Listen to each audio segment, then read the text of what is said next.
So this video is going to be pretty down and dirty and straight to the point. It's actually an update from one of my first videos when I started talking about the tactical games. This is going to go over briefly what my gear is. I'm about to do my first event of the year, and so I wanted to kind of go over what I'm using, what's changed, and what's the same. What I use and kind of why I use it.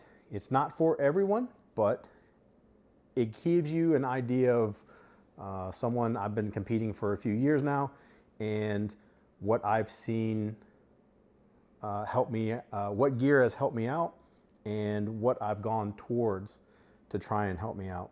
I'm going to just kind of work from top down, and gear wise, I'm still using the same plate carrier. It's still a Javelin Concepts. I believe it's the BJax bag. It's a minimalist and it works really well for me. I'm using the Jackrabbit sand plates, the soft plates. I've been using them for a couple of years now, and I've been really happy with those. I've used different types of training plates before. I don't use real plates when I compete in the tactical games. Some people have really strong opinions on that, but if you have real plates and you're using them for training, depending on what type of plates they are, you can damage them, and then they're going to have to be training plates anyway because you don't want to bet your life on them, or you can destroy them depending on what they are, specifically ceramic plates. So if you want to use hard plates to kind of simulate your real plates, go for it. This is a game for me. I used hard plates for many years competing, and I'm not going to knock it, but the sand plates have been a game changer for mobility, and I just really like them. I keep my plate carrier slick. Again, I'm going to play around with having magazines on my plate carrier this year, but I'm not going to keep them on there as a definite. What I would do is I'm going to swap out placards. So in events where I'm not worried about them snagging on anything, I'll give it a shot. I'll see what I think. But as a standard, I run everything on my belt. So speaking of the belt, I am still using my, this is a G-Code Scorpion belt. It came with, this is their operator belt. It came with a Scorpion low-vis kit that I bought back in 2018, 2017. And it is a flexible inner-outer belt system. It has a Cobra head attachment. I have had zero issues with this belt. I have played around with more rigid belts, and they're not terrible, but I like my belt to move along with me.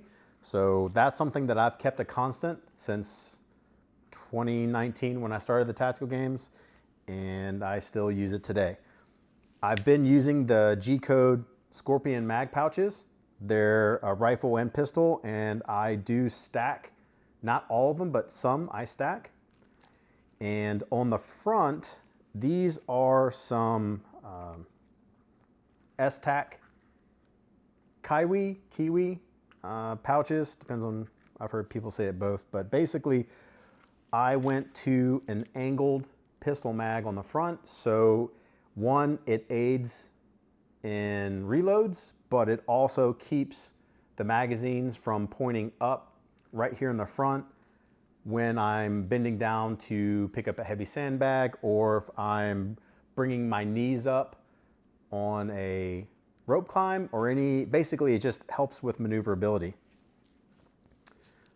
I am running a Safariland 6000 series for my 2011. So I'm still using my Hayes Custom Cobra. If you want to know more details about the Cobra, I can make its own video. But the Hayes Custom 2011 is slicker than a cat's meow, man. Really good pistol. I really, really like it. So using the Safariland 6000 series, the reason why I use this one is because it actually protects the optic. So before I was using their GLS holster and it didn't protect the optic. When in Brownells last year, I saw quite a few individuals, they came up to me and told me that, hey, watch out for your optic going over the bar. We had to do burpees over a bar, and they were destroying their optics.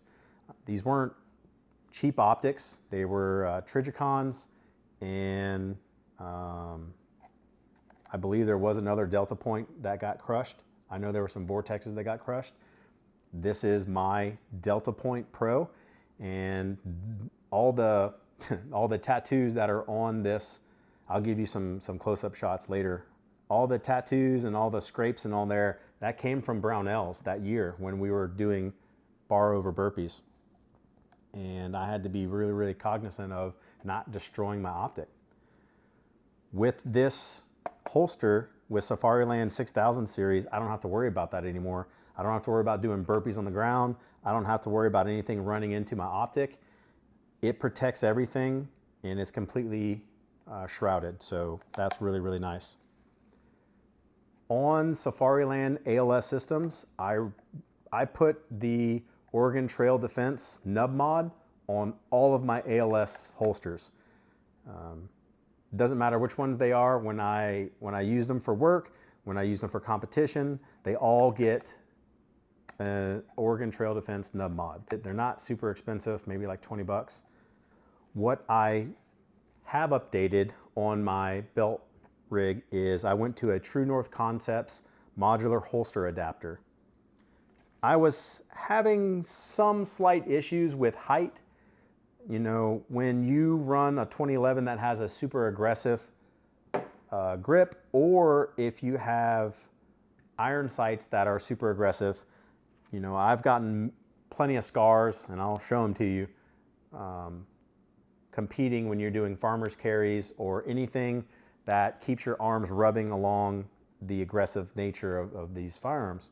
So Dawson Precision rear sights, and if you have, like, this is a Chile grip, so I like a little more aggressive so it'll rub.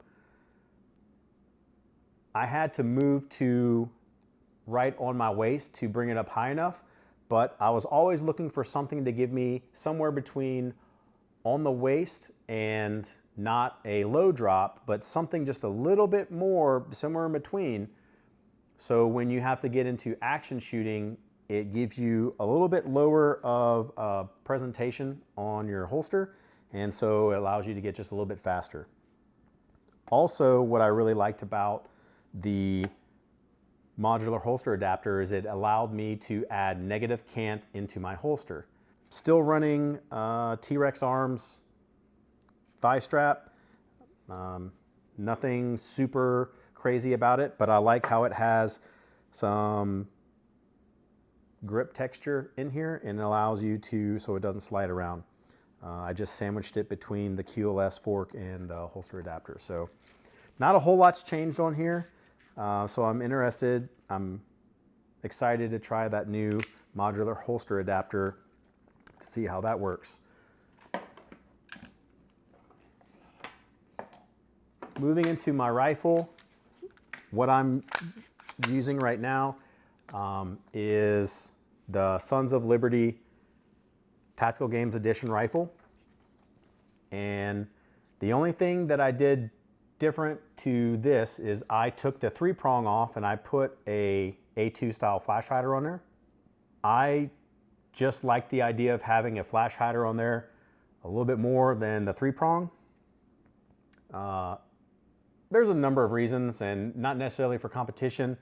Fits in my bag easier, and I've just gotten used to using A2s in the tactical games, and that's what I like. Not taking away from three prongs, not saying you need to use this one just because, but that's just what I like, and that's what I've come accustomed to.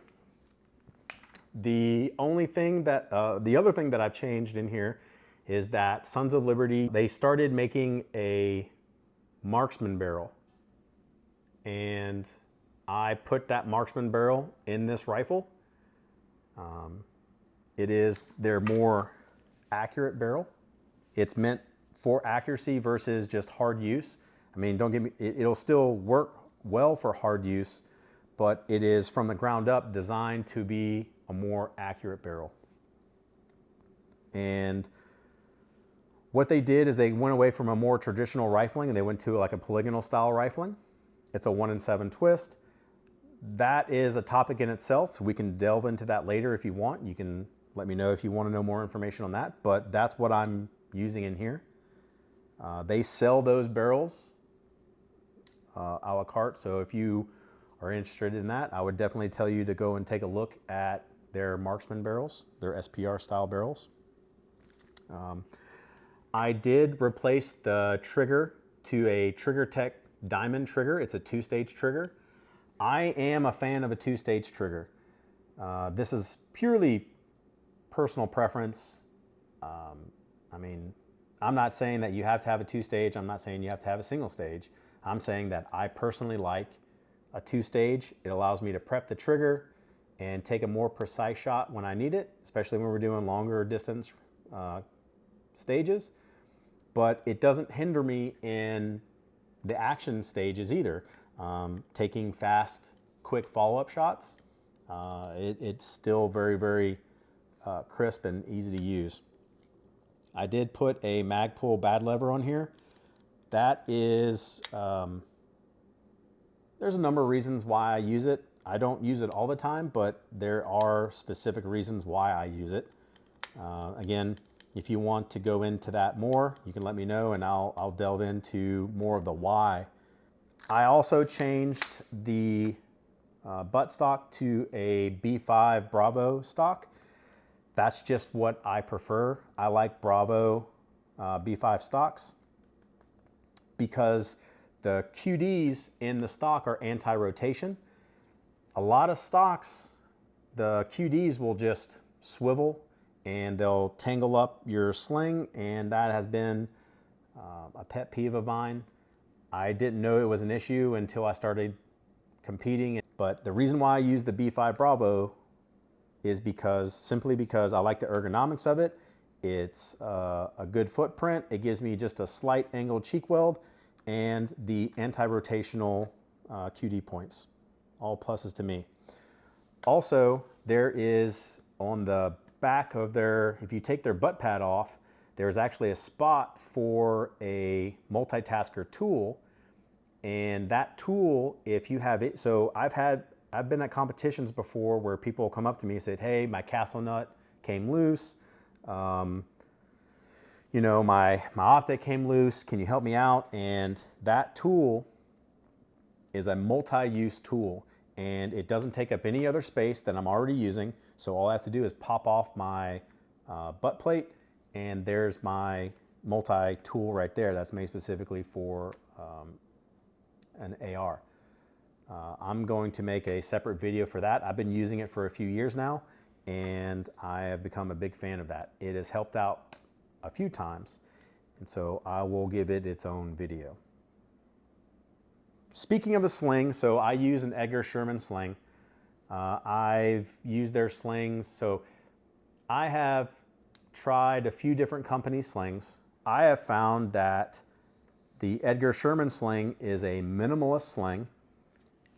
I don't run any kind of padding on it because I just don't need it. I find that it is easy to adjust when you're closing it down and opening it up. So if you have to take a more precise shot or if you're sucking it into your body and you got to go on a run, you can always close it down. And for storage, you can actually tighten up the sling and it will fold up on itself with a built-in retainer, elastic retainer. So I have been a huge fan of the Edgar Sherman slings. I think I've bought 5 or 6, if not more. Really good products. They make other really good products, but for the tactical games, their ESD sling, I keep buying them because I don't take them off a rifle when I get another rifle. I just buy another Edgar Sherman sling and I throw it on there. I do use the QD points on here, so I put one QD point on the front, and then I use the QD point on the stock, and I like having them further apart. That's just my preference. Again, some people like them closer together. Some people use the QD that's on the end plate. It's fine. That's just the way I like it. And going from having to tighten up and open up the sling, you know, putting it just around your neck and swimming out of it, I find that has become the most advantageous setup for my sling. Moving to my Optic, I have been using the Badger Ordnance Condition 1 mounts since we started using LVPOs. What I like about the Badger Ordnance Condition 1 is that they offer a 1.70 height. 1.54 is your standard height. That's what just an entry-level height is for an Optic.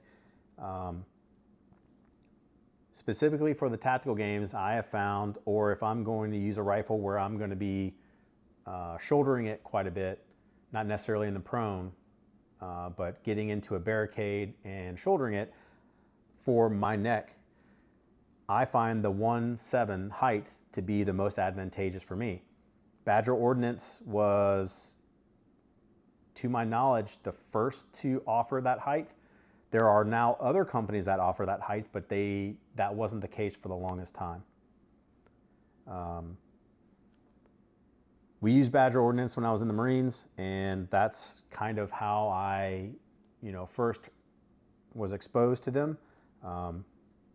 I now own 3 or 4 of their mounts, and I will continue to use their mounts. They also allow options to be bolted onto the sides if you want. So now that Tactical Games offers options for you to run an offset red dot, you can do a top ring or you can run it off to the side. They also have other accessories that you can attach on the Condition 1 mount that they make. It's a really good option. The optic I'm using is a Night Force NX8. I was using a Vortex Razor 1-6.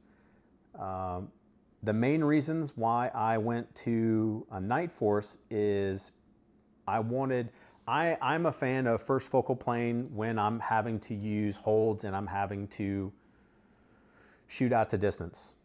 The Vortex 1-6 worked for me when I was shooting out to distance. I just had to have the optic on 6 power for my holds to be consistent.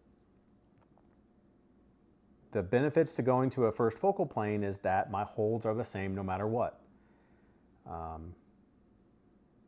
So if I know I need to hold, 2.2 mils to get to a target, it doesn't matter what my magnification is. I can back down my magnification so I can get a lot of feedback in my field of view so I can watch for splash if I'm way off, watch for wind, watch in the environments, so I don't have to be zoomed in all the way. This is also a 1:8 scope, so when I do need a little bit more magnification, I can absolutely use it when I need to. Been really happy with the Night Force, so I'm looking at getting another one of the NX8 scopes for other competitions, and I'll get into that later. But that's pretty much it for the rifle. Again, if you have any questions on that, just hit me up, leave them in the comments, and we'll go over it. Anybody that knows me knows that I have very wide feet. So I have a 3E foot. So that means it's extremely difficult for me to find a shoe that actually works well.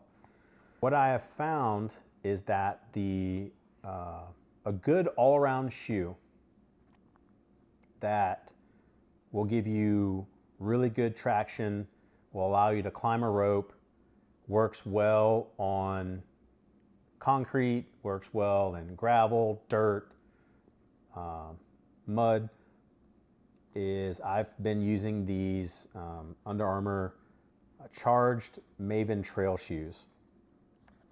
These aren't the waterproof versions. Personally, I like when if I'm running in water, if they're waterproof shoes and the water goes over the lip on the side, then you just have water sloshing in your shoe. So I'd rather it just drain and just have wet feet, and then I'll dry my socks later. So I have found these to be very comfortable for a wider foot. They do offer a wider toe box.